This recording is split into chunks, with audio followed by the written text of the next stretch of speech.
Hey now, cats, we're back again this week in the Balls from Ellwood show, and you might know my one guest because he's actually a returning character on my show. He's a good friend of mine. You might know him as Paul Tucker. You might know him as Duck. I know him as my friend, and he has a very special guest with him. His name is Trey Ball. I have two very special guests today. You might know Duck from the band Joystick, but today that's not why we're here, folks. Today we have some incredible news. We're here for the sole purpose to talk about Duck's first feature-length film, Amityvillenado. So, Duck, let's Yay. get right into it. I'm not gonna fuck around, dude. Let's hit the ground running. How did the idea for Amityvillenado come to fruition? And were you influenced by any other films or directors or their works? I've been obsessed with the Amityville movies since I was like a kid, like going to my grandma's house. They'd have like the Sunday matinee on TV, and they show all the old horror movies, and I'd see like the old Amityville movies, and I love the supernatural movies, and you can also make them for pretty cheap, so that's good. But I love disaster movies. The disaster movies of the '90s. That they're hopefully it'd be cool to see the disaster movie make a return. I heard there's a Twister 2 coming out next year. Electric So I Boogaloo. was like, let's combine the. I haven't seen a supernatural disaster movie. I'm sure there is one, but I've never seen one. So I made one. Well, you're cornering the market on supernatural disasters, sir. Let me ask you, did you have a clear idea in mind of who you wanted to play these characters as you were writing the film, or did that just come together organically after the fact? Um, I'm not really sure when I knew it was going to be like a comedy horror, and I'm not really sure when I was like, I gotta have Trey. You haven't met Trey Ball yet. He is like one of the most. He's just naturally funny. He's charismatic. He's funny. He's pretty handsome. Come on. Like he's great. And when we first started the movie, I was like, Trey could like put his own little spin on the character, but I like to think that his character in the movie is basically just him being himself. I hope not, dude. Okay, well, yeah, without going into spoilers. Yeah. How did hey Trey, how did you and Duck meet? I had moved to the area semi recently, went to high school, and my friend was like, "Hey, come to local show, ska music. Come see some ska music." And I was like, I don't know anything. I only knew like Weird Al. So I'm like, ska music, what's that? So he brings me to a ska show and saw a bunch of bands. One of them was Joystick. And I first met Duck before Joystick even went on. We were in line for the bathroom. I turned and looked at him. I was like, "Hey, you look kind of like Dwight Schrute from The Office."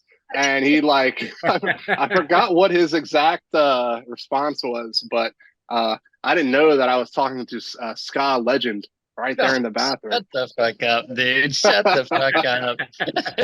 So I just started going to shows and getting more into releasing the rude boy that was inside of me my whole life Nice. that I never knew about. And I just became friends with Duck and the whole Joystick crew. Dude, that's amazing. Can you guys tell me some of the people that have cameos in this movie, or are you trying to let that be a surprise as to when it comes out? Yeah, you have a cameo, huh, boss? Xtina and I do have a cameo. I didn't know if you want to drop that very important information here, or you wanted it to be a surprise. This is an exclusive. This is our exclusive info just for you. You're debuting this info right now. I'm sure the six people that's probably going to watch me are going to be really excited to hear that. Oh, wait a minute, you're already here, Duck. So the five people that's going to. Aw, that's not true, man. Well, let me ask you a couple technical things here, man. Before we get started, I want to talk to Trey a little bit afterwards about his experience in this film. But I'm gonna finish you up here, Doug. How do you work with actors and create the best performances? Was that hard to? I mean, being this is your first film, was it hard to pick up on, or like, did you have any bad instances and you had to try to figure out work your way around it, or can you set an example? I Did you have I to get tough with people or what? no. You have to rough nobody up like. You didn't I give the don't think I people's could do elbow or that. nothing. There's some scary people in this movie. They probably could have beat me up, but I I like kind it of already. I like the approach of letting the actors kind of do what they want to do. I think I think improvising is how you can get some of the best stuff personally.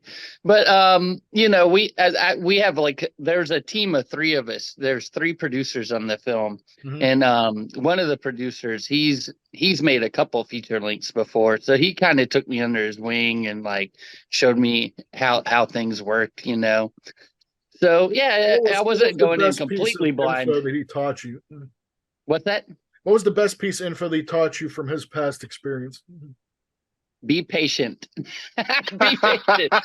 A movie takes a long time to make. It takes a lot longer than I would have thought, at least. So you didn't have to handle any difficult situations on set? Um, The most I'm sure there was like some days where we were shooting for like 18 hours, and it's hot, it's fucking humid.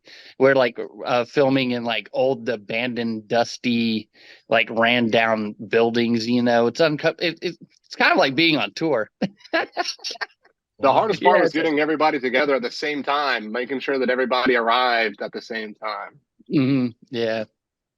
Now, But we ultimately, did what it. is your vision for this project? Do you see it being like something that can develop into a franchise or sequels, or? I don't know. I'll be curious to see how it handles out and once we release it into the wild. Um, it's like it's a really great little story. I wouldn't want to like muck it up with like making like 50 sequels. Not everything needs a sequel. You don't want it to I feel like all these overstay movies its welcome. nowadays are trying to make everything needs to be a sequel or a spin-off. Not everything needs to have a sequel, I don't think. Well, you mentioned it took 9 months to film. Can you look back and tell me what was the hardest part about this shoot, and what part stands out as your favorite time during filming? Both of you. You can go, Trey. Well, I think one of the most fun days of filming had to have been when we were filming a concert scene. So I don't want to say anything too crazy about it, but I guess part of what Duck was saying is true. It is based on true to life. We filmed some pretty cool scenes where I was at a punk rock show. I was in the middle of a big crowd. Bands are playing. That was pretty fun because it was just like I was at a show, but everybody was looking at me because I was acting. What about you, Duck? Do you have anything that stands out in your mind? I mean, that was a great day. That was a great day too. It was one of my favorite days. It was one of the early days of shooting. We had Trey and the other lead actor were there, and it was like the first time with them two just like interacting with one another like in the movie. Yeah. And it was just magic. You had to that was it. super fun. It was incredible to see it. That was when I was like, the first time I was like, oh, this movie's gonna work. This is gonna work. It was great to see. You just had to be there, man. It was awesome. Now, will we see any of this stuff when it comes out, like on the on the deleted scenes, or like any sort of like, did anybody record anything about the behind the scenes when you were doing this? Yeah, there's some behind the scenes videos and stuff. Yeah, that the DVD and Blu-rays are definitely gonna be packed full of extra stuff. Yeah. Being this was a low budget film, like how hard was it to shoot and figure out how to get things done within your budget restraint? What was the biggest challenge of dealing with that? I would just say being patient again, because like we didn't pay for any of the sets. Like basically everything, all the money went to like food for actors, or like hard drives for all like shit like that, you know. Um so it was like just being patient and like waiting, because like we'd get like a really cool set, but we'd have to like wait for it to be available for us so we wouldn't have to pay, you know, stuff like that. Now, Trey, if you don't mind, I'm going to turn the spotlight on you, buddy. Do you mind answering a few Ah, questions? yeah, let's go. What was I don't know Duck, if they'll be accurate or not, but what was let's Duck go for like it. as a director? Duck. Okay, let me put it to you this way. As you know Duck. All times during the set, anytime that there was anytime there was a break, anytime that we were setting up lights, anytime that we were doing this or that, and we had a little break in between, Duck was. We were always talking. We were always hanging out. It was like we weren't even like working. You know, we were just like friends. So I always had Duck. Oh man, have you ever seen Attack of the Zombie Flesh Eaters Part 6? What? No, only you have seen that movie, Duck. Oh man, it's great. They made And 6 of them. balls, How have you? and balls. How have you I was not going to seen say, them? not just Duck. So I had him in one ear saying that, and then I had another one of the main cinematographer. He was in the other ear, you know, telling all about his knowledge about, you got to shoot it this way, and we got to make sure the lighting and this movie's going to look awesome if we do it this way and use these techniques. So one ear I have like the educated film school side of how to make a movie, and in the other ear I have, man, what if we get this? What if we do that? What do we? So it was like a mashup of like all types of personalities, all types of conversations. There was never a dull moment on set, no matter where we were, whether we were shooting in somebody's house or shooting in a old abandoned dusty like abandoned room. Like it was all crazy all at once. When you see the trailer, you could tell that you guys had so much fun making it too. And I know that's going to come out in this. And I wanted to ask you, Trey, how did you prepare to get in the character? Was there any specific things you did to get that mindset, or you just jump right in and be like, "Hey, I'm this character"? Okay, mind if I tell you how I got involved in the project? No, please. I would like to know. So I got Duck hired at the job I'm at. So I would go see him and say, "Hey, what's up? Make sure you're doing okay. Water cooler talk, whatever, hanging out." And one day he's like, "Hey, man, I'm going to do a movie. I'm going to shoot a movie." I'm like, "Hey, well, let me know how I can help in any way. I'll hold the microphone, pink shorts guy from Star Wars. I'll hit the clapper. I'll however I can help behind the scenes. Let me know." So the next day I go talk to him. "Hey, good morning, Duck. What's up?" "Hey, man, you want to be in the background of the movie? You might get killed." "Okay, sure. I'll be an extra in the movie." The next day, "Hey, what if you have a speaking role? Would you be all right with that? Is that the type of thing?" "Okay, cool." The day after that, "Hey, so I think I want you to be the main guy in the movie." What? I don't remember that.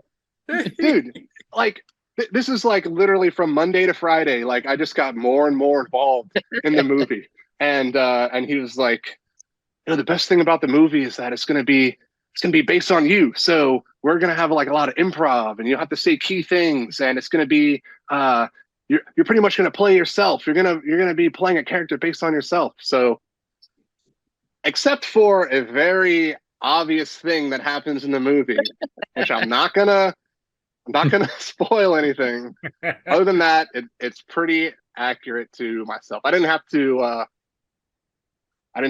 like method act or try new anything. I'm You weren't not like an actor Daniel at all. Day-Lewis and you got stuck in No. character afterwards or anything?